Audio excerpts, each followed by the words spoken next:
जय हिंद दोस्तों। Welcome to AP academy. आज हम लोग मध्य प्रदेश के संगीतकार पढ़ेंगे, म्यूजिशियंस। देखिए, लास्ट क्लास में हम लोगों ने मध्य प्रदेश के जो राइटर्स थे, ठीक है, वो हमने पढ़ लिए थे, एंशियंट से लेकर के मॉडर्न तक। ठीक है, मतलब प्राचीन काल से लेके आधुनिक काल के जितने भी राइटर्स मध्य प्रदेश के रहे हैं वो हमने सारे पढ़ लिए थे। आज जो हम पढ़ेंगे वो पढ़ेंगे मध्य प्रदेश के संगीतकार और मध्य प्रदेश के चित्रकार, पेंटर्स। ठीक। तो इस क्लास में देखिए, इसमें भी आपको ये याद रखना है कि जो थोड़ा बहुत इंट्रोडक्शन जो देंगे हम म्यूजिशियंस के बारे में वो आपको याद रखना है, क्योंकि मेंस में कोई भी एक टॉपिक पूछ सकता है। ठीक है, तो आपके पास हर म्यूजिशियन के ऊपर कम से कम 3 से 4 पॉइंट्स ऐसे होने चाहिए। ठीक है, और प्रीलिम्स पॉइंट ऑफ व्यू से भी इंपॉर्टेंट है, क्योंकि इन्हीं 4 पॉइंट्स में से कोई एक ऑब्जेक्टिव पूछ लिया जाता है। ठीक। तो आज का क्लास हम स्टार्ट करते हैं। ठीक। तो म्यूजिशियंस ऑफ मध्य प्रदेश। सबसे पहले अगर हम बात करें तो सबसे पहले आते हैं तानसेन। ठीक है, तानसेन बहुत मशहूर है। ठीक।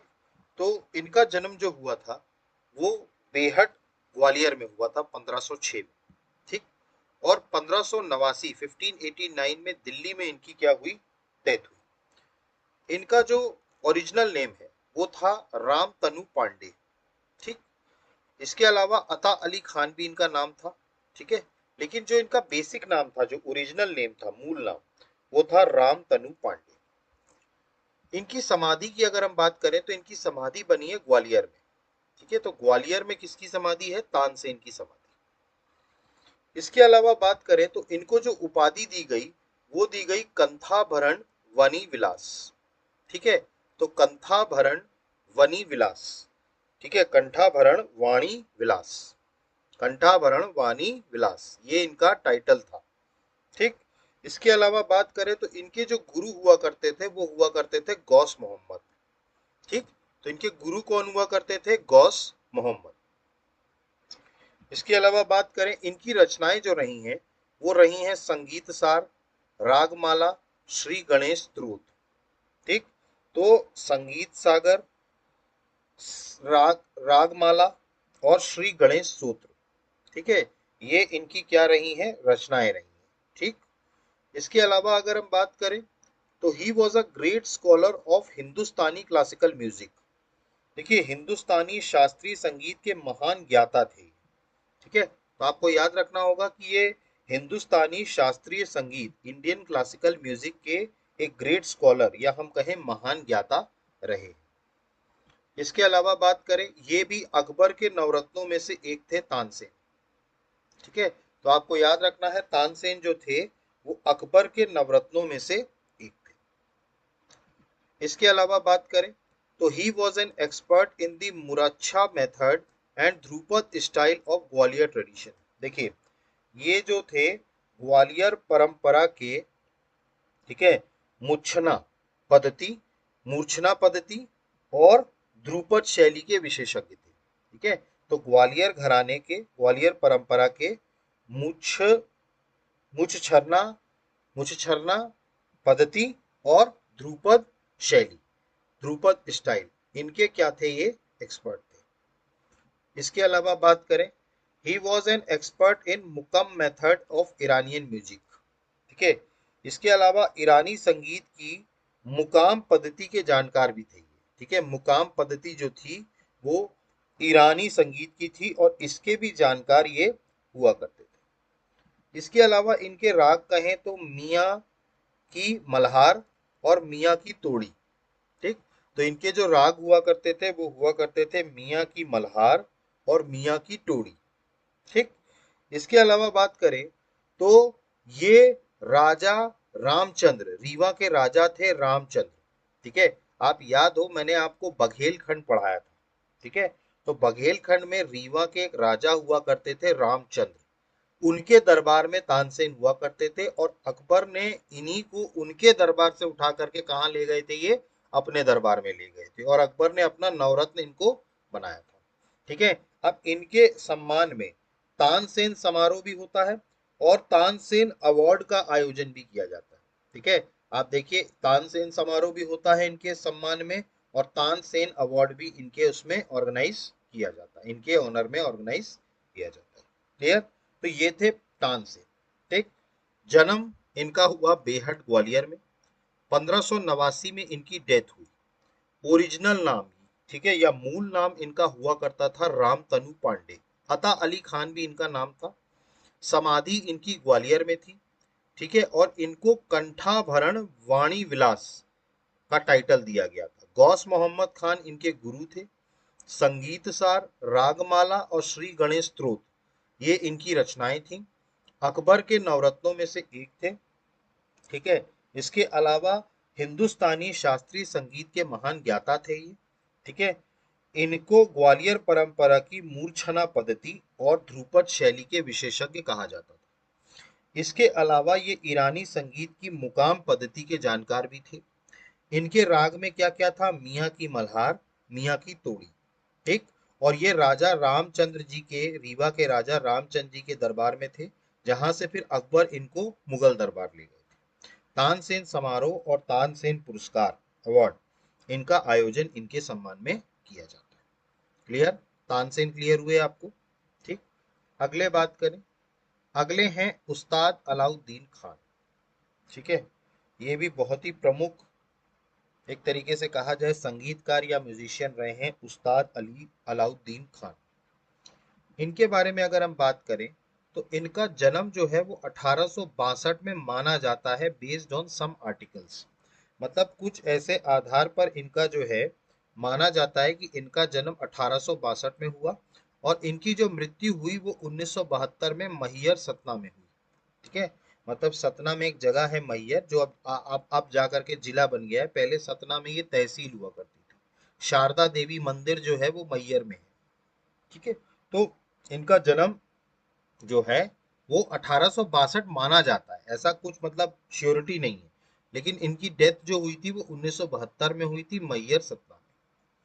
इसके अलावा अब अगर हम बात करें तो ये सरोद वादक हुआ करते थे। ठीक है।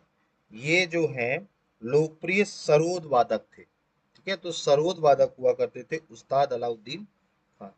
इसके अलावा अगर हम बात करें तो इनके जो शिष्य हुआ करते थे, डिसाइपल्स, वो एक तो थे पंडित रविशंकर, जो सितार बजाते थे। ठीक है। तो इनके जो शिष्य हुआ करते थे वो थे पंडित रविशंकर और पन्नालाल घोष। ठीक है। तो ये दो इनके शिष्य हुआ करते थे, पंडित रविशंकर जो सितार बजाते थे, और पन्नालाल घोष। ठीक। इसके अलावा इनके गुरु की बात करें तो इनके गुरु थे वजीर खान साहेब रामपुर के। ठीक है। तो इनके गुरु जो थे वो थे वजीर खां साहेब, उस्ताद अली अहमद खां, नीलू गोपाल हापदूत। ठीक है। तो इनके गुरु जो हुआ करते थे वो थे वजीर खान साहेब, उस्ताद अली अहमद खान, नीलू गोपाल और हबूदर। ठीक है। ये इनके क्या हुआ करते थे? गुरु। और इनके शिष्य कौन हुआ करते थे? पंडित रविशंकर और पन्नालाल घोष।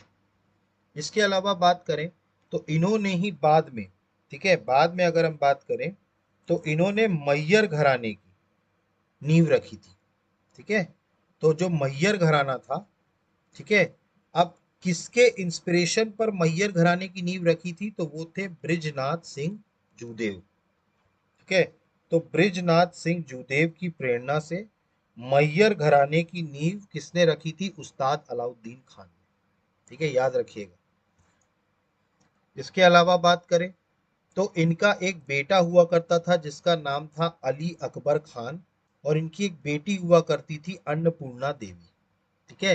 तो अली अकबर खान और अन्नपूर्णा देवी, ठीक है, ये इनके पुत्र और पुत्री हुआ करते थे। इसके अलावा अगर हम बात करें तो अलाउद्दीन खान जी के, ठीक है, मतलब उनकी स्मृति में अलाउद्दीन खान म्यूजिक फेस्टिवल, अलाउद्दीन खान संगीत समारोह का आयोजन होता है मैहर में। याद रखिएगा। ठीक। मतलब अलाउद्दीन खान जी की उसमें, मतलब उनके ऑनर में, ठीक है, उनकी स्मृति में अलाउद्दीन खान संगीत समारोह जो होता है वो मैहर में होता है। ठीक है। और भोपाल में अलाउद्दीन खान म्यूजिक एकेडमी भी है। ठीक है। मतलब अलाउद्दीन खान संगीत अकादमी जो है वो कहाँ है? भोपाल में। ठीक। तो ये थे उस्ताद अलाउद्दीन खान। ठीक। देखिए उस्ताद अलाउद्दीन खान सबसे पहली बात तो एक प्रमुख सरोद, ठीक है, सरोद वादक थे। ठीक है, ये सरोद बजाया करते थे। इनके शिष्य हुआ करते थे पंडित रविशंकर जो सितार बजाते थे, और पन्नालाल घोष। इनके गुरु की बात करें तो गुरु हुआ करते थे इनके वजीर खान साहेब, उस्ताद अली अहमद खान, नीलू गोपाल, हब्बू दत्त। ठीक, इन्होंने ब्रिजनाथ सिंह जूदेव के उसमें क्या कहते हैं प्रेरणा में मैयर घराने की नींव रखी थी। ठीक, इनके बेटे हुआ करते थे अली अकबर खान और इनकी बेटी हुआ करती थी अन्नपूर्णा देवी।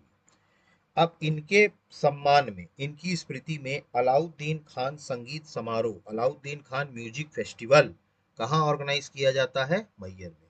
और अलाउद्दीन म्यूजिक एकेडमी, अलाउद्दीन संगीत एकेडमी कहाँ पर है? भोपाल।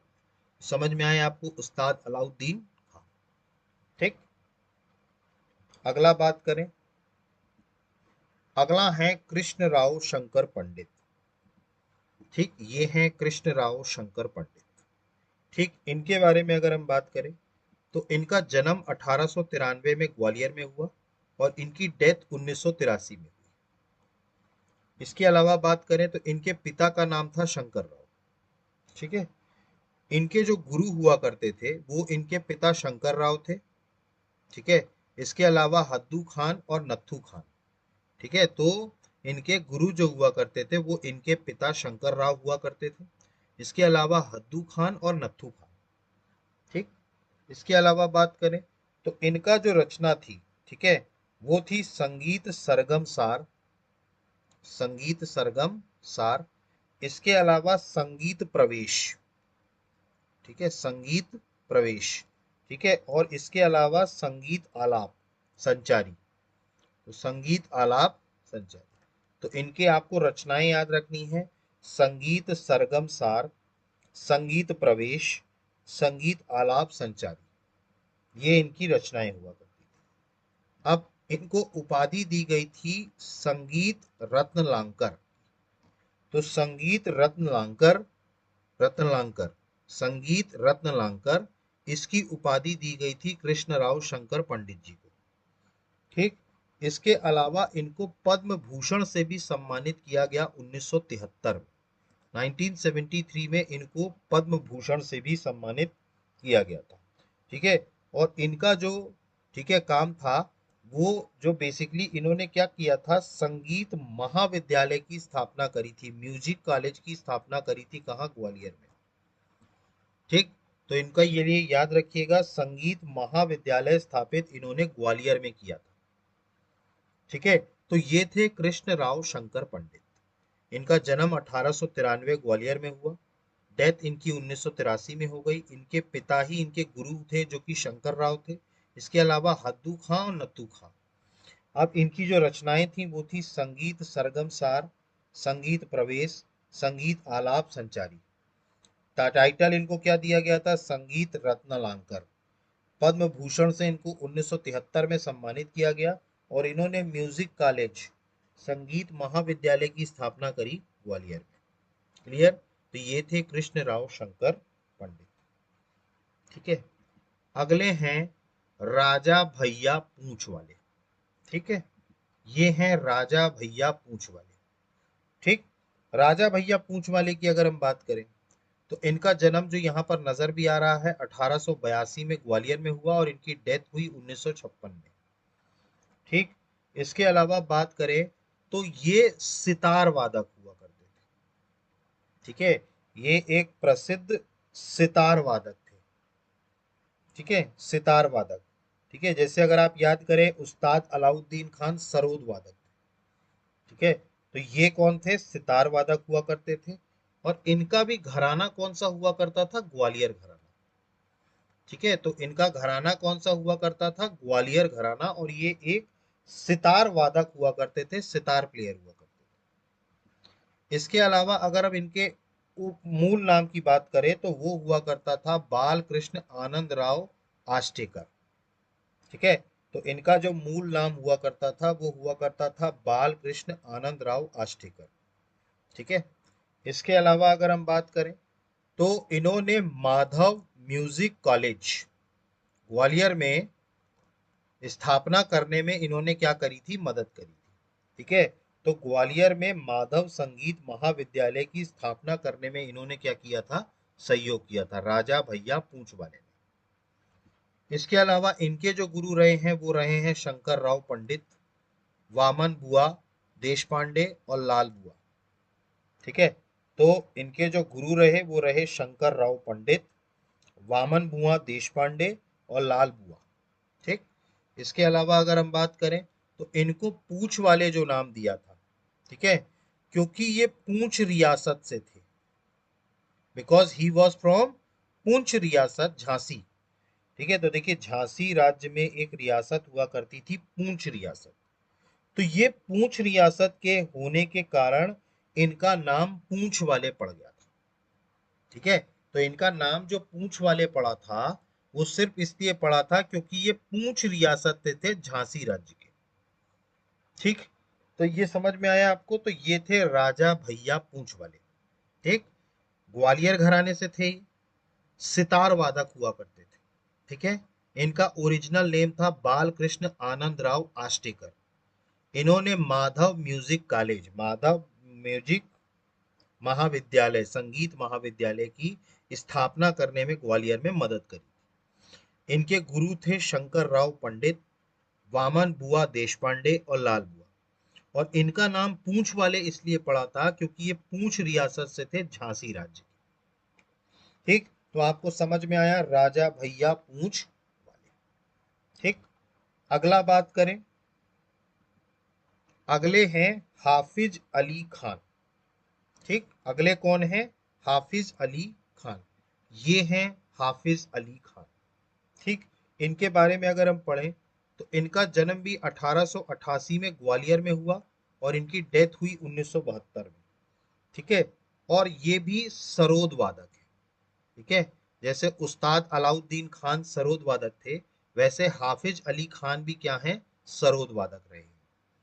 इसके अलावा अगर हम बात करें तो इनके पिताजी का नाम था नन्हे खां। ठीक है, जो कि हाफिज अली खान के गुरु भी थे। ठीक है, हाफिज अली खान के वो क्या थे, गुरु भी थे, जो इनके पिता थे नन्हे खां। इसके अलावा इनको उपाधि दी गई आफताब ए सरोद। ये देखिए जितने भी टाइटल्स हैं ये याद रखिए। ठीक है, तो इनको उपाधि क्या दी गई, आफताबे सरोद। ठीक है, और इनका घराना क्या था, सेनिया। ठीक है, तो सेनिया घराना से थे ये। ठीक है, तो सेनिया घराना था, उपाधि क्या थी, आफताबे सरोद। ठीक है, इसके अलावा अगर हम बात करें तो इन्होंने क्या किया था, ध्रुपद गायन वृंदावन के गणेश शिला चौबे से होली और ध्रुपद की शिक्षा ग्रहण करी थी। मतलब कि एक ध्रुपद गायक हुआ करते थे, प्रसिद्ध ध्रुपद गायक। ठीक है, जिनका नाम था गणेशी लाल चौबे, वृंदावन के। ठीक है, उनसे इन्होंने होली और ध्रुपद की शिक्षा ग्रहण करी थी। ठीक है, तो आपको याद रखना है गणेशी लाल चौबे, ये ध्रुपद के एक गायक हुआ करते थे मशहूर, वृंदावन में। उनसे इन्होंने होली की और ध्रुपद, ठीक है, इनकी शिक्षा ग्रहण करी। इसके अलावा बात करें तो इनके जो पूर्वज हुआ करते थे गुलाम अली खान। ठीक है, इन्होंने ईरानी वाग यंत्र रबाब को सरोंद में परिवर्तित किया था। ठीक है, मतलब इन्हीं के एक एंसेस्टर हुआ करते थे गुलाम अली खान, पूर्वज। उन्होंने ही ईरानियन म्यूजिक इंस्ट्रूमेंट रबाब को किस में कन्वर्ट किया था, सरोद में। ठीक है, तो ये जो सरोद बजा रहे हैं ये पहले एक ईरानी वाग यंत्र हुआ करता था रबाब। तो रबाब को सरोद में कन्वर्ट करने का काम किसने किया था, गुलाम अली खान, जो इन्हीं के पूर्वज थे हाफिज अली खान के। समझ में आया आपको। ठीक, तो हाफिज अली खान आपको समझ में आए। सबसे पहले तो ये एक मशहूर सरोद वादक रहे। इनके पिता हुआ करते थे नन्हे खान, जो इनके गुरु भी थे। इनको टाइटल दिया गया था आफताबे सरोद। ठीक है, घराना की बात करें तो सेनिया घराना। और इन्होंने मशहूर ध्रुपद गायक गणेशी लाल चौबे वृंदावन के, उनसे होली और ध्रुपद के बारे में सीखा। और इनके जो पूर्वज हुआ करते थे गुलाम अली खान, उन्होंने ईरानी वाद्य यंत्र रबाब को किसमें कन्वर्ट किया? सरोद में परिवर्तित कर दिया। ठीक, तो ये थे हाफिज अली खान। ठीक, अगला बात करें, अगला है राजा चक्रधर सिंह। ये है राजा चक्रधर सिंह। देखिए, इनका जन्म हुआ था रायगढ़ रियासत में 1905 में और इनकी डेथ 1947 में। ये कथक के लिए जाने जाते थे। ठीक है, he is known for Kathak. ठीक है, तो कथक के लिए जाने जाते थे। इसके अलावा इनकी रचनाओं की बात करें तो वो थी मूरत परण पुष्पाकर, लाल तोयनिधि, राग रत्न, मंजूषा। ठीक, तो राजा चंद्रशेखर चक्रधर सिंह के मूरत परन पुष्पाकर, लाल तोयनिधि, राग रत्न, मंजूषा। ठीक है, ये इनकी रचनाएं थी। इनका घराना हुआ करता था रायगढ़ घराना। ठीक है, और इसके अलावा बात करें तो इनके सम्मान में, ठीक है, चक्रधर फेलोशिप को प्रारंभ किया गया था इनके सम्मान में। ठीक है, तो चक्रधर फेलोशिप जो है वो इन्हीं के सम्मान में चालू किया गया था। ठीक है, तो इनके बारे में आपको याद रखना है। ठीक है, ये कथक के, ठीक है, जाने जाते थे। इनकी जो रचना थी वो थी मूरत परण पुष्पाकर, लाल तोयनिधि, राग रत्न, मंजूषा। ठीक, इसके अलावा इनका घराना हुआ करता था रायगढ़ घराना और इनके सम्मान में चक्रधर फेलोशिप को स्टार्ट किया गया था। तो ये थे राजा चक्रधर सिंह। ठीक, अगला बात करें। ठीक, इनका नाम आप लोगों ने बहुत सुना होगा, उस्ताद आमिर खान। आमिर खान, उस्ताद आमिर खान। ठीक, इनका जन्म इंदौर में हुआ था 1912 में और इनकी डेथ हुई 1974 में। ठीक, इनके पिता जो थे जिनका नाम था उस्ताद शाहमीर खान, ये एक सारंगी गायक वो थे। ठीक है, सारंगी वादक थे। ठीक है, तो इनके पिता जो थे उस्ताद शाहमीर खान, ठीक है, ये एक सारंगी वादक थे। ठीक है, इसके अलावा अगर हम बात करें तो इनको इंदौर घराना, ठीक है, इंदौर घराने का जो एक तरीके से कहा जाए तो शैली है, ठीक है, उसका प्रवर्तक माना जाता है, ओरिजिनेटर माना जाता है। प्रवर्तक मतलब ओरिजिनेटर। ठीक है, तो इनको इंदौर घराना शैली का प्रवर्तक माना जाता है, ओरिजिनेटर माना जाता है, उस्ताद आमिर खान को। इसके अलावा बात करें तो इन्होंने कई सारी पिक्चरों में भी अपना संगीत दिया है, जैसे बैजू बावरा, शाहबाब, झनक झनक पायल बाजे, रागिनी, गूंज उठी शहनाई। ठीक, तो इन सारी पिक्चरों में इनको, विभिन्न पिक्चरों में संगीत दिया था इन्होंने, उस्ताद आमिर खान ने। अब इनको सम्मान भी बहुत मिला। इनको पद्म भूषण से नवाजा गया 1971 में और इनको संगीत नाटक एकेडमी जो पुरस्कार था वो 1967 में दिया गया। ठीक है, तो संगीत नाटक अकादमी पुरस्कार इनको 1967 में दिया गया और पद्म भूषण से नवाजा गया इनको 1971 में। इसके अलावा बात करें तो इनके उपलक्ष्य में आमिर खां संगीत समारोह, आमिर खां म्यूजिक फेस्टिवल इंदौर में मनाया जाता है। ठीक है, तो इन्हीं के नाम से आमिर खान म्यूजिक फेस्टिवल, मतलब आमिर खां संगीत समारोह, ये कहाँ मनाया जाता है? इंदौर में। ठीक, इसके अलावा बात करें तो इनके जो पिता थे, मैंने आपको बताया था इंदौर घराने में वो सारंगी बजाते थे। ठीक है, तो इनके पिता क्या करते थे? सारंगी बजाते थे। ठीक है, इसके अलावा बात करें तो इनके जो दादा थे, ठीक है, ग्रैंडफादर, वो बहादुर शाह जफर के दरबार में थे। ठीक है, बहादुर शाह जफर कौन? आखिरी मुगल शासक। जो आखिरी मुगल शासक था बहादुर शाह जफर, ठीक है, उनके दरबार में हुआ करते थे इनके दादाजी। ठीक है, तो इनके दादाजी बहादुर शाह जफर के दरबार में हुआ करते थे। ठीक है, और इनको एक तरीके से कहा जाए तो आमिर खान का संगीत वैराग्य का एहसास कराता है। ठीक है, मतलब आमिर खान का जो संगीत है वो वैराग्य का एहसास कराता है, feeling of renunciation, Aamir Khan music. ठीक है, तो इनका जो संगीत है वो किसका एहसास कराता है? वैराग्य का एहसास कराता है। ठीक है, तो ये थे उस्ताद आमिर खान। ठीक, सबसे पहली बात, इनके जन्म 1912 इंदौर में हुआ। इनके पिता उस्ताद शहमीर खान सारंगी वादक थे। ये इनको एक तरीके से कहा जाए तो इंदौर घराने का ओरिजिनेटर माना जाता है। इन्होंने कई सारी पिक्चरों में भी अपना संगीत दिया, जैसे बेजू बावरा, शाहबाब, झनक झनक पायल बाजे, रागिनी, गूंज उठी शहनाई। इनको पद्म भूषण से 1971 में सम्मानित किया गया। संगीत नाटक अकादमी पुरस्कार इनको 1967 में दिया गया। इसके अलावा इनके सम्मान में आमिर खान संगीत महोत्सव ये इंदौर में मनाया जाता है, समारोह। इसके अलावा इनके पिता सारंगी बजाते थे इंदौर घराने में, और इनके दादाजी बहादुर शाह जफर के यहाँ दरबार में थे। और आमिर खान का जो संगीत है ये वैराग्य का एहसास कराता है। ठीक, तो ये थे उस्ताद आमिर खान। ठीक, अगले हैं कुमार गंधर्व। ठीक है, तो ये हैं कुमार गंधर्व। इनका जन्म 1924 में हुआ और इनकी मृत्यु हुई 1992 में। इसके अलावा बात करें तो इनका जो वास्तविक नाम है वो है शिव पुत्र सिद्धारमैया कोमकाली। ठीक है, तो शिव पुत्र सिद्धारमैया कोमकाली, ये इनका ओरिजिनल नाम है कुमार गंधर्व का। इसके अलावा बात करें तो इन्हें कर्नाटका में जन्म लिया। He was born in Karnataka, but Dewas आ गए। ठीक है, क्योंकि इनको रोग हो गया था, टीबी रोग। ठीक है, तो कर्नाटका में इनका जन्म हुआ, लेकिन बाद में ये किधर आ गए, देवास आ गए। इसके अलावा बात करें तो इनको कुमार गंधर्व नाम जो दिया गया वो इनकी जो चमत्कारी गायन थी, मेराक्युलस सिंगिंग, ठीक है, उसके कारण इनको नाम कुमार गंधर्व दिया गया।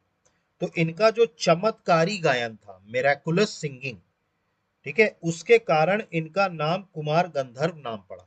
ठीक है, तो मतलब ओरिजिनल नेम इनका कुमार गंधर्व नहीं था, इनका नाम था शिवपुत्र सिद्धा रमैया कोमकाली। ठीक है, लेकिन ये बाद में इनके जो चमत्कारी गायन था उसके चलते इनको क्या कर दिया गया, कुमार गंधर्व नाम दिया गया। इसके अलावा बात करें तो इनके जो राग हुआ करते थे वो गांधी राग हुआ करता था। ठीक है, मतलब इनका शांतिपूर्ण स्वर में गायन वादन किया जाता था। मतलब गाना गाना और बजाना, ये दोनों चीजें शांतिपूर्ण वातावरण में होती थी। ठीक है, इसीलिए इसको गांधी राग कहा जाता था। ठीक है, तो इनका जो राग हुआ करता था वो क्या हुआ करता था, गांधी राग। ठीक है, इसमें जो भी शांतिपूर्ण स्वर में गायन वादन किया जाता था। इनकी रचना की बात करें तो है अनूप राग विलास। ठीक है, तो अनूप राग विलास ये इनकी रचना है। अब इनके उपलक्ष्य में, ठीक है, कुमार गंधर्व समारोह जो है वो देवास में आयोजित किया जाता है, क्योंकि ये देवास आ गए थे। ठीक है, कर्नाटका से ये कहाँ आ गए थे, देवास आ गए थे। तो कुमार गंधर्व समारोह जो है वो आयोजित किया जाता है देवास में। और इनको संगीत जगत का कबीर भी कहा जाता है, याद रखिएगा, इनको संगीत जगत का कबीर भी कहा जाता है। He is called Kabir of the music world. इनको संगीत जगत का कबीर कहा जाता है, कुमार गंधर्व। ठीक, तो समझ में आए आपको कुमार गंधर्व। ठीक, इनका जन्म 1924 में कर्नाटका में हुआ, लेकिन बाद में टीबी रोग के कारण ये देवास आ गए। इनका ओरिजिनल नेम, रियल नाम जो था वो था शिवपुत्र सिद्धारमैया कोमकाली। ठीक, इनको कुमार गंधर्व नाम इनके चमत्कारी गायन की वजह से मिला। इनका जो राग हुआ करता था वो गांधी राग हुआ करता था, शांतिपूर्ण स्वर में गायन और वादन किया जाता था। इसके अलावा इन्होंने रचना करी अनूप राग विलास की। और देवास में कुमार गंधर्व समारोह जो आयोजित किया जाता है वो इनके सम्मान में किया जाता है, और इन्हीं को संगीत जगत का कबीर कहा जाता है। ठीक, तो संगीत जगत का कबीर किसको कहा जाता है, कुमार गंधर्व को। ठीक, तो ये थे कुमार गंधर्व। अगले हैं अमजद अली खान। ठीक है, तो ये हैं जनाब अमजद अली खान। ठीक, अमजद अली खान की अगर हम बात करें तो इनका जन्म 1945 में ग्वालियर में हुआ। ठीक है, इनके पिता हुआ करते थे उस्ताद हाफिज अली खान। ठीक है, तो इनके जो पिता हुआ करते थे वो हुआ करते थे उस्ताद हाफिज अली खान। हम अभी पढ़ चुके हैं, सरोद वादक हुआ करते थे हाफिज अली खान। ठीक है, तो उन्हीं के बेटे हैं अमजद अली खान। अब इनका भी घराना कौन सा हुआ करता था? सोनिया बंगस घराना। ठीक है, सोनिया बंगस घराना हुआ करता था, उसवी छठवीं पीढ़ी के थे ये। ठीक है, तो अमजद अली खान किस पीढ़ी के थे? छठवीं पीढ़ी के, सिक्स्थ जनरेशन। ठीक। इन्होंने कौन कौन सी राग की रचना करी? तो सबसे पहली राग इन्होंने करी राग प्रियदर्शनी। ठीक है, जो इंदिरा गांधी के उस पे करी थी इन्होंने। ठीक है। ठीक है, तो ये राग प्रियदर्शनी इंदिरा गांधी के उस पे, और राग कमल श्री राजीव गांधी के उस पे। ठीक है, तो इन्होंने दो राग किए थे। एक किया था राग प्रियदर्शनी जो इंदिरा गांधी के उस पे, और राग कमल श्री किसके? राजीव गांधी के। और ये भी सरोद वादक ही थे। ठीक है, ये भी कौन थे? सरोद वादक। He is a famous sarod player. इनकी रचना क्या क्या थी? तो master on masters, master on masters इनकी थी। ऑन दी, ये कुछ महान भारतीय शास्त्रीय संगीताओं के जीवन कला पर थी। मतलब इंडियन क्लासिकल म्यूजिक के जो बहुत बड़े बड़े म्यूजिशियन हुआ करते थे, संगीतज्ञ, भारतीय शास्त्रीय, ठीक है, उनकी जीवन काल पर ये इनकी रचना थी, master on masters. Master on masters. अब इनको भी अगर हम बात करें तो इनको भी पद्मश्री, संगीत नाटक एकेडमी, तानसेन पुरस्कार, यूनेस्को अवार्ड, यूनिसेफ, ये सारे सम्मान इनको दिए गए हैं अमजद अली खान को। पद्मश्री, संगीत नाटक अकादमी, तानसेन पुरस्कार, यूनेस्को पुरस्कार, यूनिसेफ आदि। ठीक है, तो ये सारे सम्मान किसको दिए गए? अमजद अली खान को। ठीक, तो समझ में आया आपको अमजद अली खान। अमजद अली खान का जन्म अक्टूबर 1945 में हुआ। इनके पिता उस्ताद हाफिज अली खान थे। ये सोनिया बंगश घराने के छठवीं, अगर हम बात करें छठवीं पीढ़ी हुआ करती। इन्होंने राग जो रचना करी वो राग प्रियदर्शनी इंदिरा गांधी के लिए, और राग कमल श्री राजीव गांधी के लिए। इसके अलावा बात करें तो ये मशहूर सरोद वादक थे। ठीक है, इनकी रचना हुआ करती थी मास्टर ऑन मास्टर्स। ठीक है, इसमें कुछ भारत के महान शास्त्रीय संगीतज्ञों के जीवन काल के बारे में दिया है, और इनको कई सारे सम्मानों से नवाजा गया, पद्मश्री, संगीत नाटक एकेडमी, तानसेन अवार्ड, यूनेस्को और यूनिसेफ। ठीक है, क्लियर है यहाँ तक? ठीक। अब इसके बाद अगले जो आते हैं अमजद अली खान के बाद, अगले जो आएंगे वो आएंगे गुलाम हुसैन खान। ये थे गुलाम हुसैन खान। इनके बारे में ज़्यादा कुछ पढ़ना नहीं है, सिर्फ पढ़ना है कि इनका जन्म इंदौर में हुआ था, और ये एक सितार वादक थे। ठीक है, तो ये क्या बजाया करते थे? सितार बजाया करते थे। और इनकी विशेषता क्या थी? ये ख्याल और ठुमरी ध्रुपद में गान किया करते थे।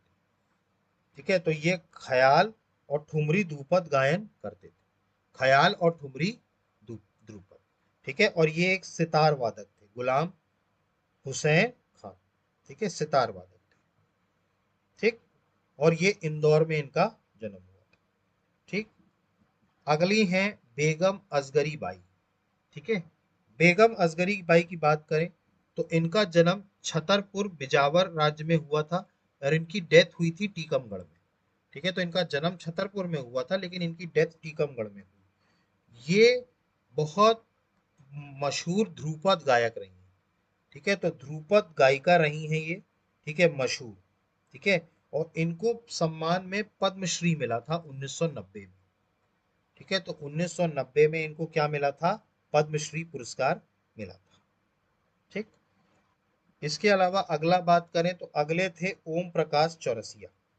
ठीक है, ओम प्रकाश चौरसिया, इनका जन्म भोपाल में हुआ था, और ये एक संतूर प्लेयर थे। ठीक है, मतलब संतूर वादक थे। ठीक है, तो मशहूर इनका जन्म भोपाल में हुआ था, और ये संतूर वादक। इसके अलावा बात करें, अगले हैं अब्दुल लतीफ खान। ठीक है, इनका जन्म ग्वालियर में हुआ था 1934 में, और ये सारंगी वादक थे। ठीक है, तो ये कौन से वादक थे? सारंगी वादक थे। ठीक है, तो ये सारे म्यूजिशियन हुआ करते थे हमारे मध्य प्रदेश के। ठीक। हमने पढ़ा सबसे पहले तानसेन के बारे में। तानसेन के बाद फिर हम पहुंचे उस्ताद अलाउद्दीन खान। उस्ताद अलाउद्दीन के बाद कृष्ण राव शंकर पंडित, राजा भैया पूंछ वाले, हाफिज अली खान, राजा चक्रधर सिंह, उस्ताद आमिर खान, कुमार गंधर्व, अमजद अली खान, गुलाम हुसैन खान, बेगम असगरी बैन, ठीक, इसके अलावा बात करें तो अब्दुल लतीफ और ओम प्रकाश चौरसिया। ठीक, तो ये सारे म्यूजिशियंस हुआ करते थे मध्य प्रदेश के। ठीक है, अब हम मध्य प्रदेश के कुछ प्रमुख चित्रकार देख लेते हैं, पेंटर्स। ठीक है, तो मध्य प्रदेश में कुछ महत्वपूर्ण पेंटर्स भी हुए हैं, चित्रकार। ठीक है, जिसमें सबसे पहला नाम आता है मकबूल फिदा हुसैन का। ठीक है, ये है मकबूल फिदा हुसैन। इनका जन्म जो हुआ था वो पंधारपुर महाराष्ट्र में हुआ था। ठीक है, इन्होंने ग्रुप ऑफ बॉम्बे स्थापित किया था, की स्थापना करी थी। ठीक है, इसके अलावा अगर हम बात करें तो ये जो देवी देवताओं के नग्न चित्र बनाते थे, हिंदुओं के देवी देवताओं के क्या करते थे, ये नग्न चित्र बनाते करते थे। ठीक है, इसके अलावा अगर हम बात करें तो इनको पद्मश्री और पद्म विभूषण से सम्मानित किया गया। ठीक है, पद्मश्री और पद्म विभूषण से इनको क्या किया गया, सम्मानित किया गया। और इनके कुछ चित्र हुआ करते थे, जैसे through the eyes of the painter, of a painter, through the eyes of a painter, Meenakshi और गजगामिनी, ये इनकी पेंटिंग हुआ करती थी, चित्रकार। ठीक है, तो गजगामिनी, मीनाक्षी और through the eyes of a painter, ये मकबूल फिदा हुसैन की पेंटिंग्स हुआ करती थी, चित्रकार। ठीक है, क्लियर हुआ ये। ठीक है, तो ये क्या करते थे, ये हिंदू देवी देवताओं के नग्न चित्र बनाते थे। ठीक है, नग्न चित्र। ठीक है, तो ये थे मकबूल फिदा हुसैन। अगले बात करें, अगले हैं विष्णु चिंचलारकर। ठीक है, विष्णु चिंचलारकर, विष्णु चिंचलारकर की अगर हम बात करें तो इनका जन्म देवास में हुआ था 1917 में। ठीक है, और ये भी एक प्रसिद्ध चित्रकार थे, पेंटर थे, ये भी एक बहुत बड़े, ठीक है, फेमस पेंटर थे, विष्णु चिंचलारकर। ठीक, अगले हैं सैयद हैदर रजा। ठीक है, इनका जन्म, सैयद हैदर रजा का जन्म मंडला में हुआ 1922 में। इनकी मृत्यु हुई थी पेरिस में। ठीक है, इन्होंने जो पेंटिंग्स थी वो थी लटेरा और सौराष्ट्र, ये इनकी पेंटिंग्स हुआ करती थी, लाटेरे, सौराष्ट्र। इनको भी पद्मश्री से नवाजा गया था। ठीक है, तो सैयद हैदर रजा हो गए, विष्णु चिंतलाकर हो गए और मकबूल फिदा हुसैन हो गए। इसके अलावा भी कुछ और पेंटर्स रहे हैं जिनके आपको सिर्फ नाम याद रखने हैं, जैसे नारायण श्रीधर बेंद्रे। ठीक है, मंजूषा गांगुली, देवयानी कृष्णा और डी डी लालिकर। ठीक है, तो डी डी देव लालिकर। ठीक है, तो नारायण श्रीधर बेंद्रे, मंजुषा गांगुली, देवयानी कृष्णा और डी डी देवलालिकर। ठीक है, तो ये सारे क्या हुआ करते थे, पेंटर्स, चित्रकार। देखिए, चित्रकारों में आपको नाम याद रखना है, क्योंकि कभी भी ऑब्जेक्टिव में ये क्वेश्चन पूछ सकता है कि भाई नारायण श्रीधर बेंद्रे जो हैं वो किस फील्ड से रिलेटेड। ठीक है, सिंगिंग करते हैं, डांस करते हैं, पेंटर हैं या कुछ और। तो आपको पता होना चाहिए कि मध्य प्रदेश के प्रमुख चित्रकार कौन कौन से रहे।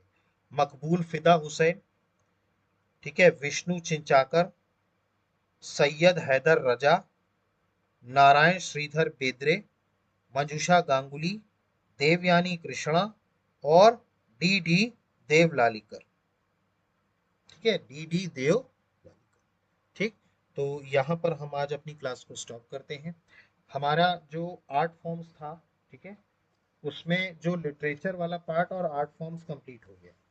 ठीक है, अब हमें जो कल पढ़ना है वो पढ़ना है मध्य प्रदेश के त्योहार, फेस्टिवल। ठीक है, मध्य प्रदेश में कहाँ कौन कौन से फेस्टिवल्स मनाए जाते हैं, हमारे मध्य प्रदेश में कहाँ कहाँ कल्चरल फेस्टिवल्स मनाए जाते हैं, कौन कौन से समारोह मनाए जाते हैं, ये सब हम कल देखेंगे। और उसके बाद फिर हम पढ़ेंगे आर्किटेक्चर, स्थापत्य। ठीक है, तो स्थापत्य के बाद ये सेकंड पैराग्राफ जो है यूनिट नंबर 4 का, वो कंप्लीट हो जाएगा। ठीक, तो आई होप कि आपको सारी चीज़ें समझ में आ रही होंगी। इसके बाद भी अगर आपको कोई डाउट उठ रहा है तो प्लीज़ कमेंट बॉक्स में मेंशन कीजिए। अदरवाइज आप हमारे चैनल को लाइक कीजिए, सब्सक्राइब कीजिए और मैक्सिमम से मैक्सिमम शेयर कीजिए। So guys, thank you, have a good day, जय हिंद, नमस्कार।